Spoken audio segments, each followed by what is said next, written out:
Hi, this is Jason Salemi. I'm an associate professor of epidemiology at the University of South Florida College of Public Health.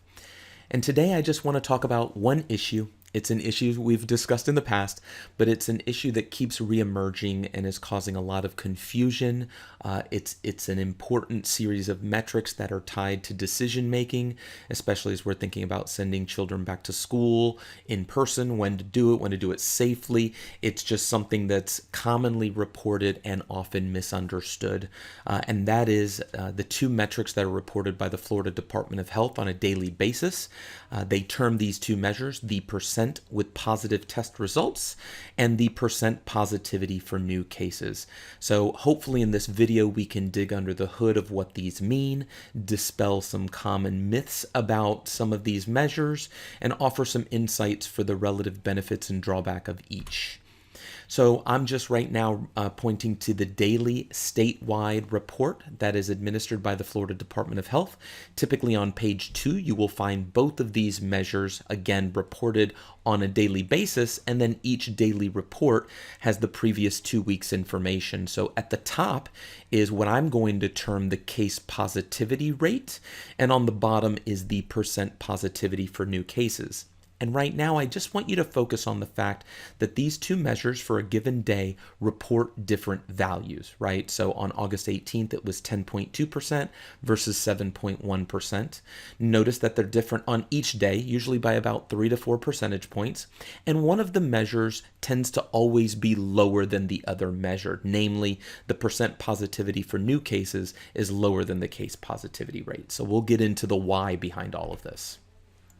The other one that I want to bring up is, or what I want to emphasize is, although the Florida Department of Health tends to report both of these measures daily, if you look at the frequency with which they include one and not the other measure on a number of other reports and on their dashboard, it leads you to believe that they put more weight in one of the two measures. And so these are just some snapshots. The top is statewide, the bottom is for Miami-Dade County, and this is the county level report that's administered daily. But on this, they do not report both measures of positivity. They only give the percent positivity for new cases. Likewise, on their dashboard, what they make available in a weekly aggregation is just that percent positivity for new cases.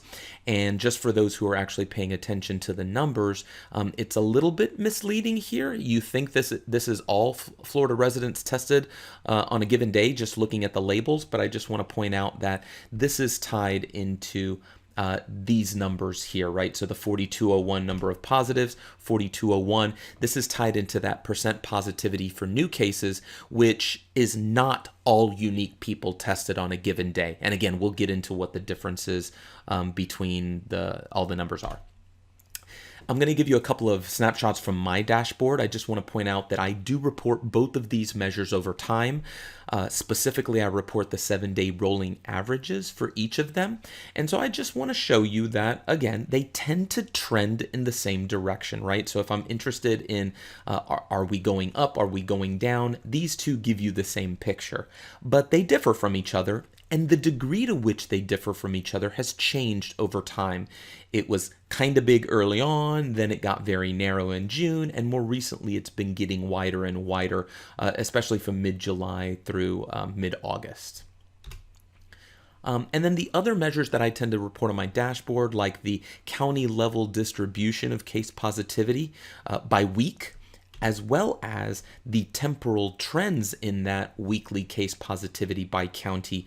These are all only reported for one of those two measures. That's the percent positivity for new cases. And that's because the data upon which I base these visualizations is, dictated by the Florida Department of Health, and they only report for this particular measure. So I want to lead by also saying there is an evolution in the understanding of these measures. I think early on, maybe there was a little bit less guidance, maybe less eyes on these measures. And so some people thought that it was information that was provided at the test level, not the person level.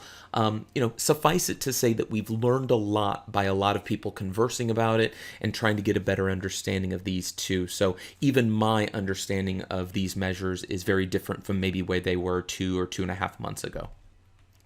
So let's start out very simple with the more simple of the measures, the percent with positive test results, aka what I'm terming the case positivity rate. Super duper simple, right? If we think about reporting today and we take the total number of people, unique people who were tested today, right? This is calculated as the people who tested positive divided by all the people tested. Very straightforward understanding. Again, I'll emphasize this is not tests, right? I'm not talking about at the test level. If a person is tested multiple times in a given day, that information is aggregated to the level of the person. So this is a person level assessment and includes everybody tested. So let's use a simple example. I like the fact that it's August 20th. Today is my birthday, so I like seeing my birth date up there. Let's say a simple example. We only had 4 different people who were tested on August 20th. Again, even though the person at the top is tested twice in the same day, she would only be counted once. And for this particular measure, we would say there is 1 positive person. There were 3 negative people. So 4 total people tested, and we would calculate the case positivity rate as 1 out of 4, or 25% positivity. Again, super simple. A key aspect of this measure is a person's history does not matter. What do I mean by that? Well, if we had a person who it was their first test ever, right? They've never been tested before, they'd be included in this calculation. If I had a person who tested positive on a previous day, they'd be included in this calculation. If I had a person who's tested 500 times negative on previous days, they'd be included in this calculation. So whether or not you've gotten a test and what that test result was on a previous day does not matter. Every unique person tested on a given day are included in that day's calculations in this measure. We tend to term people who have never been tested before new tests or new people tested. And anybody who's been tested on a previous day, regardless of their test result, we tend to call repeat tests, or persons who are receiving a repeat test on a given day. And so now let's talk about the other measure, the percent positivity for new cases. This is certainly, I put perhaps, but it's certainly the more controversial, maybe less intuitive one. There's been a lot more criticism of this one and a lot more questions about this one. So we'll spend more time on that one. So the first way I want to describe this measure is, this is exactly what I showed you for the case positivity rate. Same numerator, same denominator, because in part this is true. We are still looking at the total people tested today, and we're calculating this measure as the proportion of those people who tested positive. But we make an important exclusion from both the numerator and the denominator, and that's that we exclude everyone who previously tested positive on another day, right? So again, same calculation ultimately, but we are making that exclusion and not including in the numerator or the denominator people who previously tested positive. So let's talk about this, right? So again, these were our results for August 20th, right? Same exact stuff I showed you on the previous slide. Let's talk about August 21st now. Let's say tomorrow we have these 2 people. These are 2 people who have never been tested before, right? And so they both end up testing negative. And then we have 2 people that were also tested on August 20th, right? These are our repeat tests. 1 test negative, 1 test positive. So ultimately, we would describe what happened on August 21st as 1 positive person, 3 negative people. That's 4 total unique people tested. 2 of them were new people tested, and 2 of them were repeat tests. So what the case positivity rate, that first measure, would look like on August 21st is the 1 positive person divided by the 4 total people tested. And so we would say it's 25% case positivity on August 21st. What about the other measure? So in this case, remember, we're first going to exclude this guy right here. Why? Because he previously tested positive. Okay, and we'll get into the why behind that, but we're going to first exclude him. So he's gone. Now let's base the calculation on the other 3 people. Right? So 3 unique people tested, none of them tested positive. That's 0 out of 3, or 0% positivity for new cases. So I want to talk briefly about aggregation. What if, because the Department of Health aggregates this information on a week-by-week basis. So what if we were to just take that simple information from those 2 days and come up with a summary of information in that 2-day window? So now we would have 6 unique individuals who were tested in that 2-day window. Right now we're going to assume that, maybe August 20th is the first day ever, right? So there's no history before that. So if we look at all of these data across the 2 days, what would we come up with? So for case positivity rate, we'd say 1 person tested positive out of 6 total people tested, and I'm sorry, that's not 25%. The calculation is off. It's 1 out of 6, and I'm not good enough at math. Obviously, this was a copy-paste error, but it's 1 out of 6, right? Ignore the 25%. Ignore it here too. So the percent positivity for new cases is also 1 out of every 6, because in this case, although this gentleman had tested positive over 2 days, because our entire window of assessment, right, he had not tested positive prior to August 20th, he's included, right? He's not excluded. So because nobody gets excluded, these 2 measures would result in the same calculation. And again, please, it's not 25%. Okay, so the second way I want to describe that percent positivity for new cases, and this, I'm only giving it to you more than one way because this is how I see it described by other people. So it's the people who tested positive for the first time ever, right? That's the numerator, divided by the total people tested on that day, but who have never tested positive. So again, a lot of repetitiveness with what I've just described, but again, this is just a different way you will see the numerator and denominator described. So let's talk a little bit about, because what the real importance is, if these 2 measures always gave the same value, nobody would care, right? Because it's the same decision making based off of these. Nobody would care about how they're calculated if they always resulted in the same number. So let's talk about when they are and are not different. So these 2 measures will not be different if there are no repeat tests. So we're going to talk a lot more about what constitutes a repeat test, what the different phenotypes of repeat tests are. But if everybody tested on a given day has never been tested before, these 2 measures will always result in identical values. The other scenario, so it will not be different if that's the case, or if we do have repeat tests, but the percent of positive repeats excluded is the same as the percentage of the negative repeats excluded. So this is kind of the same proportionate treatment of positive and negative repeat tests. That's a mouthful right now. We're going to go into it, but just suffice it to say that even if there's 90% of the people tested who are repeat tests, if we treat the positive and negative repeat tests the same, these 2 measures will be identical. And I have a previous YouTube video that goes into the numbers behind that aspect. So let's focus on today's tests, right? So again, these 6 people are tested today, and here are their test results, right? 3 are positive, 3 are negative. But now let's look back and say, what happened before today? What was their previous history of testing?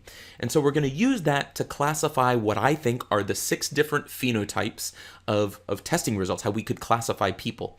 So the first woman is very easy, right? She had nothing prior to today and tested negative. We would call that a new negative, right? The second one is also easy. Never tested before, tested positive, new positive, also termed a new case. What about the third woman? So she has been tested before today, always tested negative, and she tested negative today. So what I'm going to call that is a repeat test, and it's a negative to negative. We would have classified her before today as a negative, and today she also has a negative. What about person 4? He is similar in his history, right? He's been tested 4 previous times, always negative. So we would classify him before today as negative, but today he tests positive. So a repeat test, and I'm going to call him a negative to positive, right? What's interesting about this is also termed a new case, right? He's a positive test that we never learned about before, but obviously it's not the first time he's been tested. So again, just showing you that new cases on a given day are a mixture of people who have been tested for the first time and people who have always tested negative prior to today. Okay, person number 5, this is a little bit different, right? Tested positive, then tested negative, and today tested negative. So we would have classified her previously as a positive And today we receive a negative result, so that's another repeat test, and I'm going to call it a positive to negative. And of course, finally rounding everything out, this gentleman down at the bottom had previously tested positive, so we would classify him as such, and today he tested positive. So that's another repeat test, positive to positive. Hopefully that makes sense of the 6 different possibilities. In this red box, those are the 2 of these 6 phenotypes that would be excluded in the percent positive for new cases, right? Because they exclude people who had tested positive on a previous day. So if your assessment window prior to today, your testing history included any positive test result, you are excluded from this measure. Okay? And we'll get into the why behind that. So I'm just focusing on those 2 who would have been excluded here, and I just want to say a few things about that, right? So the woman at the top, because she was a positive, both of these were positive previously, but because she's a negative today, she would have, if she would have been included in the measure, she would have contributed only to the denominator, right? Because we put the positive test results in the numerator, all people tested in the denominator, so she would have contributed to the denominator. And the gentleman at the bottom, again, he's going to be excluded, but if he were included, because he was positive today, he would have contributed to both the numerator and the denominator. And so proportionately, what I'm telling you about the actual data, and again, I have another YouTube video on this that goes into more detail, there are many more positive to positives than there are positive to negatives, proportionately speaking. And so what that means is, again, proportionately, there's more that we tend to remove from the numerator than the denominator when calculating this percent positivity for new cases. So if I remove more proportionately from the numerator than the denominator, that has the effect of resulting in a lower value than the case positivity rate. And so again, earlier on I showed you why the percent positivity for new cases was lower than the case positivity. This is kind of the why behind that. The 2 excluded groups are repeat tests who were previously positive, and we're disproportionately removing more of the numerator than the denominator, and that's just the way that the data play out. So I'm going to show this to you again. These are just a repeat of those 2 statements. What I've got here at the bottom is a snapshot of the the statewide report, and so these are the numbers that build into the case positivity measure. These are the numbers that build into the percent positivity for new cases. And so what I just want to show you is that if we added all of the people in the case positivity and added all of the people in the percent positivity for new cases, right? Because the difference between these 2 are the people who are excluded from this measure, right? That's 12.5% that I would be removing from the denominator. But if we do the same thing for the cases, look at the difference in the cases. Who is being tossed out of the numerator?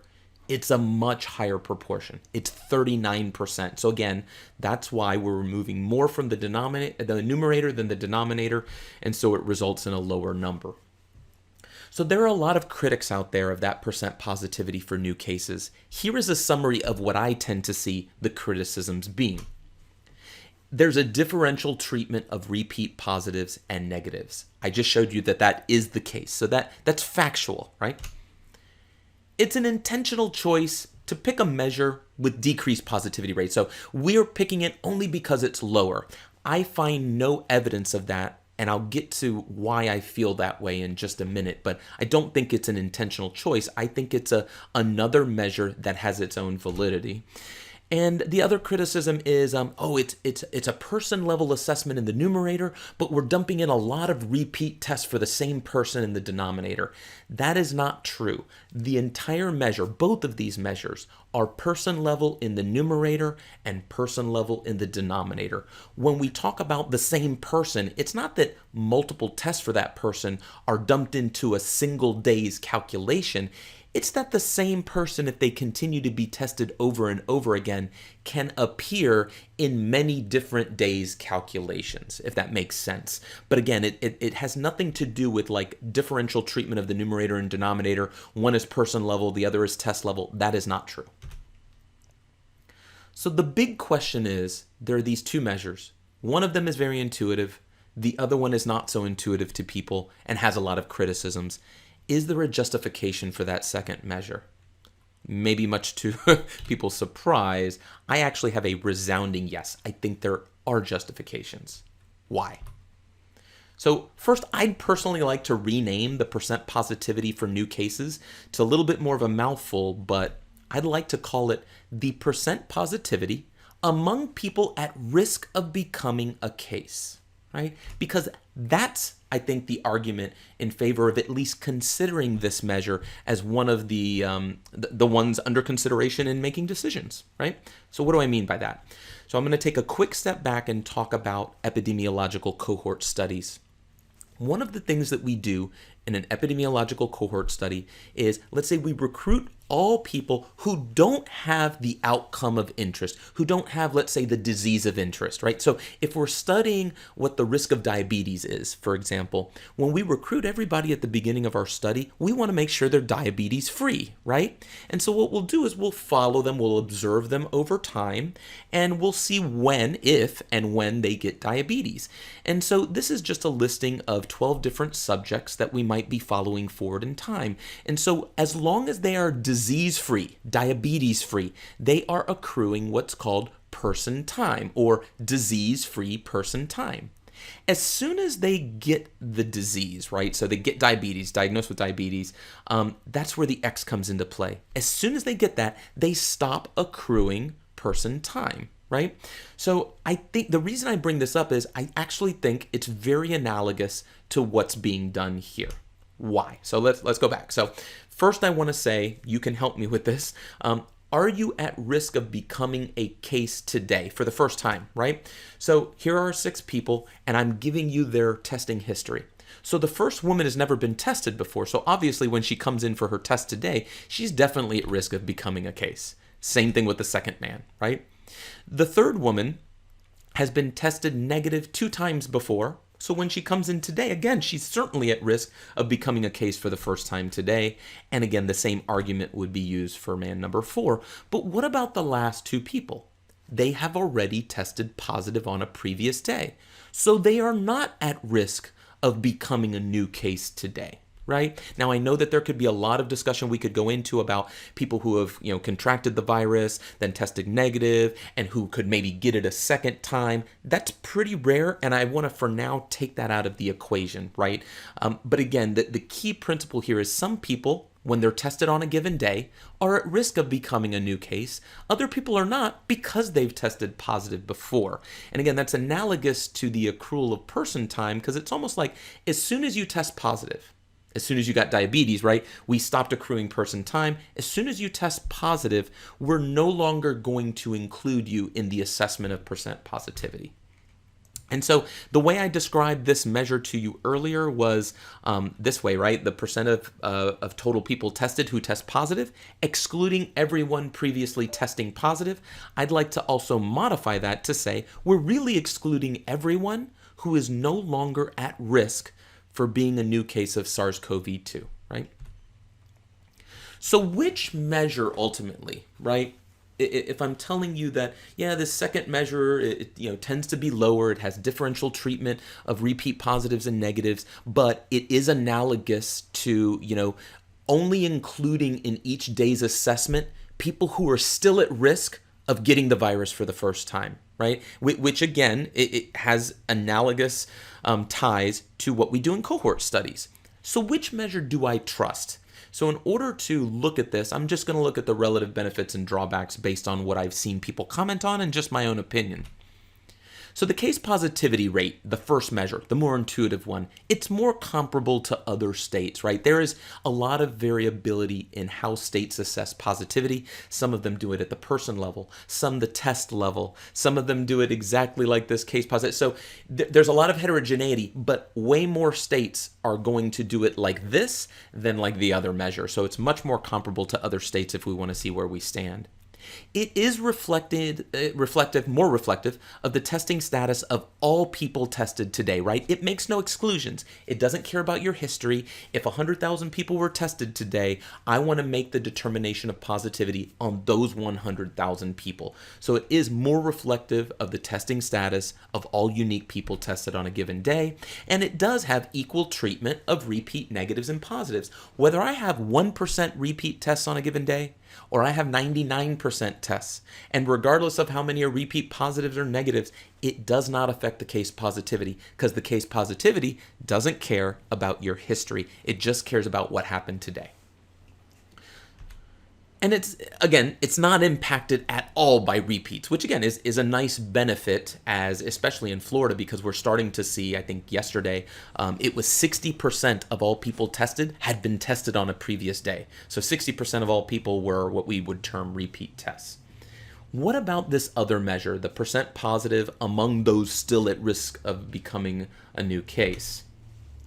It is a truer assessment of those at risk of getting the virus for the first time, right? We're excluding people who are we've already established them as cases. We're restricting the pool of people under consideration to those still at risk of getting the virus for the first time. So it is a truer assessment of that. It is more analogous to how epidemiological studies determine disease-free person time. And there is an argument that is made that a person who has tested negative many previous times still has the same risk today as a person who's tested for the first time, right? And so the whole idea is that's who I want to include in this calculation. It's all these people coming in the door who have never tested positive ever before, and whether they've tested, negative 50 times before or they've never been tested again, they're all at the same risk of being a new case. Now, there are many arguments for and against that. For example, and it could go both directions. So I could say a person who continues to test negative is very different from a person who's never been tested before. Maybe they're taking way more precaution. Let's use LeBron James, right? He continues to test negative and he's put in the NBA bubble. So really, when he comes in the door, he's way more likely to result in a negative test than a brand new person. But I could also say, what about first responders? They're in general at higher risk and they're constantly being tested. So maybe they're at higher risk of being a case because of the nature of their job than just somebody who walks in, off the street. Again, that's harder, but this is an argument that's made that I'm really in this measure trying to assess the likelihood of being a first-time case among people genuinely at risk of being a first-time case. Hopefully that made a little bit of sense. And so my take home in all of this is the following. I look at both measures. I really do. I used to only look at the case positivity rate. I now look at both. I think, what each of them says, the difference between them is very telling. And I like having both measures. I know this causes some confusion. Anytime you throw a lot of different things into the pot, it can confuse, but it can also provide additional granularity in understanding a situation. So I do like having both of these measures. They tend to suggest the same trends over time. I alluded to this earlier on when I showed you my visualization, where I'm looking at the 7-day rolling averages of both of these measures, and they kind of walked forward in time together. So whether they say increase, decrease, or staying the same, they really are going to tell you the same thing about recent trends. And their absolute difference, how different they are from one another, tends to tell me and should tell you something about repeat testing, right? Certainly the difference grows as we have more repeat tests. But no matter what, and this is what I'll leave you with, the remaining challenge, why it is a problem that we have two measures, right? And no clear national or state guidance on which of those two should be recommended is, let's say we had a benchmark, which of course we don't. I know the Department of Health's dashboard has a 10% positivity goal. I think it's more common, I won't say right or wrong, but I think it's more common to see benchmark targets of 5% or lower for case positivity. But what happens when you have these two measures that, even though they trend together, can disagree by 3 or 4 percentage points, right? If one of them says 4% and the other one says 8%, and the target is 5%, what do we do with that information? So that's going to remain a challenge as long as we have more than one measure and those measures are saying very different things. So that's it. I hope this sheds a little bit of light. Really, I wanted to put this together to answer some of the specific questions I've been getting. I also wanted to put this together because I hope it fosters discussion. I hope people disagree with me, agree with me, and continue to just discuss this issue so we can, utilize one or both of these measures to make better decisions. So thanks for your time. And again, hope this was helpful.